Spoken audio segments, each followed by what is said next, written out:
Bismillahirrahmanirrahim. Bismillahirrahmanirrahim. Salam əziz və hörmətli izləyicilər, hər birinizi xoş gördük. Bizim Qur'an-ı Kərimin təfsir bəhsləri davam edir və bugün Leyl surəsinin təfsirinə başlayacağıq. Allah Teala bu surənin əvvəlində 3 dəfə and içir, 3 şeyə and içir. Bir gecəyə, bir qeyd etdiyimiz kimi gündüzə and içir, və bir də qadın və kişi yaradana and içir. Və buyurur ki, vəlləyli izə yaxşa. And olsun o gecəyə ki, öz zülməti ilə hər yeri bürünür və qaranlıq eləyir. Yaxşa həmin o bürünmək və qaranlığa deyilir. Gecənin özünə məxsus əhəmiyyəti var. Gecənin özünə məxsus əhəmiyyəti biri bundan ibarətdir ki, hamı rahatlaşır, hamı dincəlir və hətta günəşin, həmişə günəş qalsa, yanardı hər bir yer. Məhsullar, təbiət filan. Gecə bir sakitçilik olur, həm insanlar üçün, həm bitkilər üçün, həm maddi çalışmaq üçün sakitçilik olur, həm mənəvi çalışmaq üçün sakitçilik olur. İbadətin bir, belə deyək, zamanına çevrilir gecə. İbadətin ən ləzzətli an və çağlarına çevrilir. Və nəhari izə təcəlla. Arxasınca buyurur ki, və and olsun o gündüzə, o günə ki, izə təcəlla. Hər bir yeri işıqlandırır və nurlandırır. Təbii ki, o qaranlıq gecədən sonra göyün ağarması və hər bir yerin işıqlanmasının özü də təbiətə gözəl bir feyz bəxş eləyir, gözəl bir maya verir, sərmaya verir və inkişafa səbəb olur. Təbii ki, o qədər zülmətdən sonra, əgər zülmət o şəkildə qalsaydı, bu da yenə dözülməz olardı. Və bu da bir Allahın qüdrətini, gücünü və kainatda olan nizam-intizamını göstərir. Sonraki ayədə buyurur, və ma xələqəz zəkərə vəl unsa. And olsun o kəsə ki, kişi və qadın cinsini yarattı. Baxın, bu ayənin özü açıq-aşkar bir ayədir ki, qadın və kişi fərqinə varmağa bizi düşündürür. Bu anlamda ki, qadının özünə məxsus zərfiyyətləri vardır və kişinin özünə məxsus zərfiyyətləri vardır. Və bu qadın və kişi yaradılışına and içmə nəticəsində Allah bizə mesajı sözü bundan ibarətdir ki, kişini kişi olaraq gözəl yaratdım. Öz zərfiyyətlərinə, tutumuna əsasən. Qadını da qadın olaraq gözəl yaratdım. Öz zərfiyyət və tutumuna əsasən. Zərfiyyət dedikdə, tutum dedikdə, məsələn, əgər bir 20 litrlik bir qaba, təbii ki, 21 litr su töksən aşıb daşar. Onun həcmi, zərfiyyəti orasındadır ki, o elə 20 litr ola. Və insan yaradılışı da bu cürdür. Kişinin özünə məxsus həyatda qadına nisbət, yaxud ailəyə nisbət, bəzi xüsusiyyətləri vardır ki, onu qadın başarmır. Və yaxud əksinə, qadının elə bir xüsusiyyətləri, elə bir rəftarları və elə bir görəcək işləri var ki, onu kişi başarmır.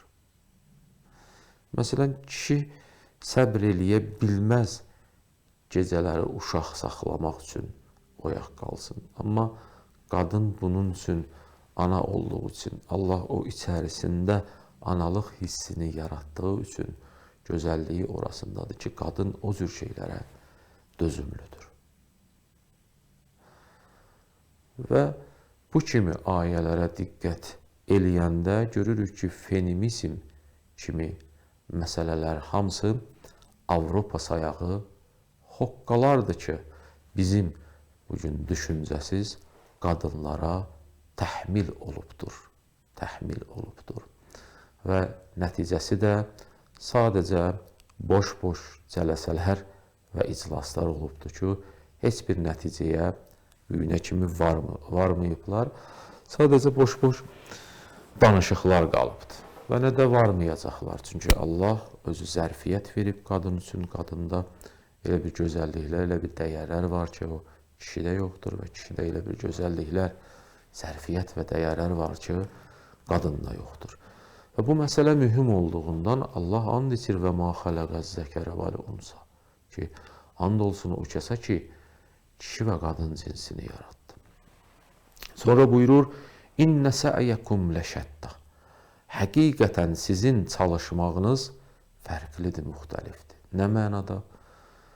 Bir gün ərzində bir insanın çalışmağı fərqlidir. Bu çalışmaq o insanı cənnətə doğru da apara bilər. Bu çalışmaq o insanı cəhənnəmə doğru da apara bilər.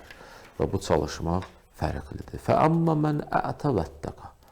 Amma hər bir kəs ki, Allah buyurur, bəxşəş eləyə, nəyisə bağışlaya, əli açıq ola, paxıl olmaya, vəttəqa və Allahdan qorxa, təqvası ola və səddəqə bil husna və təsdiq eləyə husnanı. Dedik, husnadan məqsad ən yaxşı, belə deyək, padaşa deyirlər, ən yaxşı savaba deyirlər. Və burada da Ayətullah Məkarim Şirazi bunu təsdiqləyir. Belə olsa nə olar? Fəsənüyəssiruhu lil-yusra.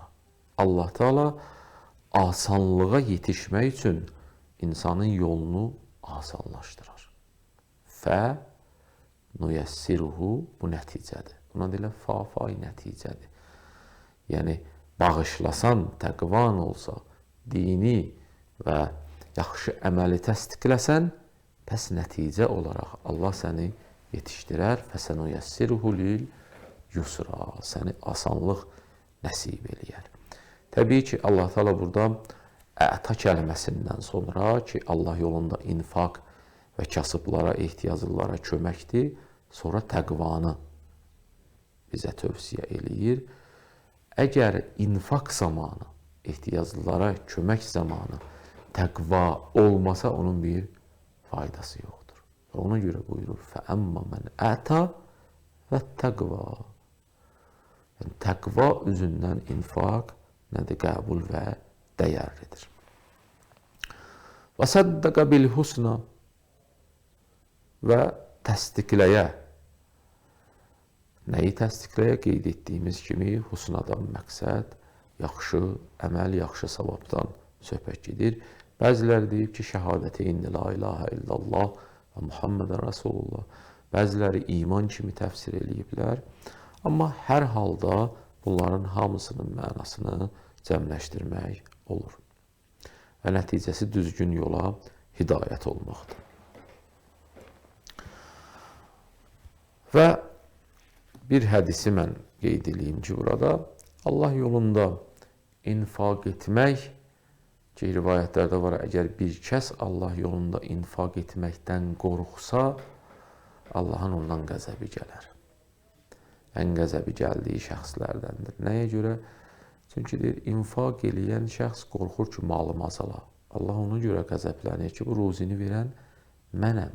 Sən infaqını elə və narahat olma, arxası davamı gələcəkdir. Və ona görə el arası bir söz var. Deyirlər ki, xərclə və ki, yerinə başqa, məsələn, pul gəlsin. Və Allah ikinci dəstəni burada bizə zikr eləyir və buyurur ki, və amma mən bəxilə və əstəğna.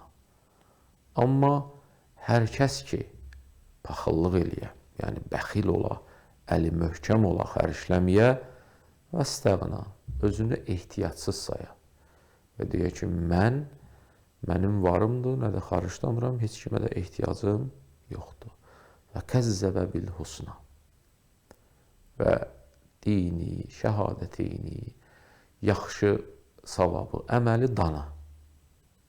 Fəsənuyyəssirhu lil-usra.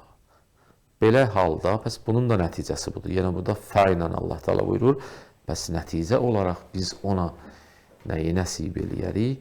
Fəsənuyyəssirhu lil-usra. Pəs nəticə olaraq biz ona yolları asanlaşdırarıq. Hansı yolları? Asanlaşdırarıq, yolu açarıq, gedə çətinliyə düşür. Orada yolu açırdı, asanlaşdırırdı. Allah yolunda infaq eləyənlər üçün gedə rahatçılığa düşür. Burada gedir, çətinliyə düşür. Və bu ayələrin əsas mövzusu Allahın o 3 andından sonra infaq eləyən və bəxil, infaq eləməyən insanlar haqqındadır. Allah 2 dəstəyə bölür. Bəs nəticə etibarilə Allah Teala nədir? Onları çətinliyə salar. Və bəzi tərcümələrdə də rastlaşırıq ki, bu çətinlikdən məqsəd nəticəsi cəhənnəmdir. Yəni, məqsəd cəhənnəmdir. Və odur ki, bu infaq məsələsində həqiqətən bəndə gərək həqiqətən ehtiyatlı ola. Və tərtib olaraq, nəticə olaraq bu nəticəyə gəlirik ki, əgər bir insan mal və dövlətini Allah yolunda infaq eləyə, Allah ona özü bir tövfiqat verər, yolunu açar və ruzisi də çoxalar. Yox, hər kim o infaq eləməkdən çəkinə və bəxil ola, Allah yollarını bağlayır və bağlayacaqdır. Bu, bir dənə sünnətdir, bir qayda qanundur Allah tərəfindən. Və axırıncı ayələrdə Allah Teala buyurur ki, və ma yuğni ənhu maluhu izə tərədda.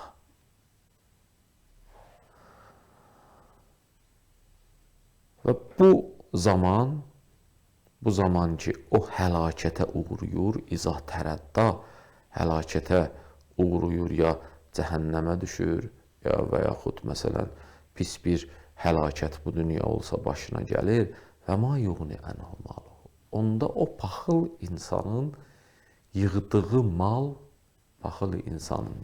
mal, onu heç vaxt ehtiyatsız etməyəcəkdir. Və odur ki, təbii ki, hədislərdə də paxıllıq, yəni mala qarşı əli möhkəm olmaq, mal xərcləməkdən çəkinmək doğrudan da ciddi şəkildə nədir? Pislənmişdir. Amma Allah yolunda infaq, Allah yolunda xərcləmə həqiqi, yaxşı mənada, belə deyək, çox insanlar təşviq olunmuşdur və Allah yolunda infaq etmək Qur'an-ı Kərimin ayəsinə əsasən Allaha borc verməkdir. Allah deyir, mənə bir borc ver, mən 10 bərabərini sənə qaytaracam və 10 bərabərini qaytarmaqdan da əlavə malını bir daha artıracam. Və odur ki, insan gərək Allah yolunda əli açıq olmağa diqqət eləyə. Bu Allah yolunda infaqın özü bir ibadətdir, ruhun şadlığına səbəb olur, insanın, belə deyək, rahat yaşamağına səbəb olur. El arası bir deyim var ki, mən bir nəfərə, məsələn, kasıb şəxsə yeməyi verəndə deyir ki, o yedi, elə bil mən yedim, o qədər rahatam. Niyə? Çünki ruh şadlanır, ruh şad olur. Bir fəqirə ehsan eləyirsən Allah yolunda və o yedi, mən yedim hesab olur. Bu cümlə ruhun şadlığını ifadə eləyir və bizə çatdırır. Və inşallah Allaha ant verirəm öz izzət və cəlalına bizə ilk növbə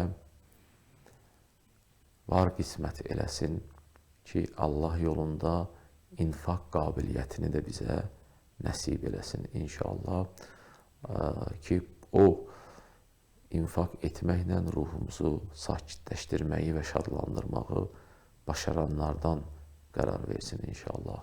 Vəssalamu aleykum cəmiən və rəhmətullahi və bərəkatuhu.